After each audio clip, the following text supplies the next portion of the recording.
আল্লাহু আকবার। ওয়ালাইকুম রাহমাতুল্লাহ। আমরা আজ দীর্ঘ 100 বছর আগে এই ঈদের নামাজটা পড়ি আইতে আছি। গতকাল ঈদ হয়েছে, হজ হয়েছে, আজকে ঈদ। আমরা একদিন হরে কেন হরিয়া বিভিন্ন দেশে নামাজ হইতে আছে, তোমরা তো আর বেবুঝ না। সমস্ত দুনিয়াতে নামাজ হইতে আছে আজকে, সবাই দেখে। গতকাল ঈদ হয়েছে, হজ হয়েছে, আজকে ঈদ। আমরা একদিন হরে কেন হরিয়া আইতে আছি এবং পূর্ব হচ্ছে তারা।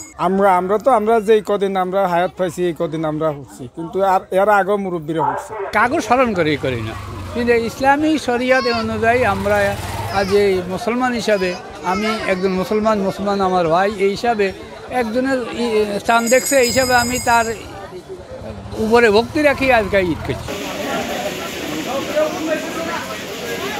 আলহামদুলিল্লাহ অনেক ভালো উপভোগ করতেছি। আত্মীয় স্বজন সবাই আসছে আমাদের সাথে, আমাদের নিজস্ব আত্মীয় স্বজন অনেকেই আছে যারা আগামীকালকে ঈদ করবে, তারাও আমাদের সাথে একসাথে ঈদ করার জন্য, ঈদে অংশগ্রহণ করার জন্য আজকে সবাই একত্রিত হয়েছে এবং সবাই মিলে এখন গরু কাটবে। এটা আনন্দ, সবার বাড়িতে সবাই আসা যাওয়া করবে, এই খুশিটাই ভাগাভাগি করে আমরা সবাই নেব। আজকে আমি ঈদ করছি, কালকে সৌদি আরবে হজ গেছে এবং এই আরাফাত ময়দানে হাজি সাহেবরা লাব্বাইক লা শারিকা লাহু লাব্বাইকে ধনী হয়েছে।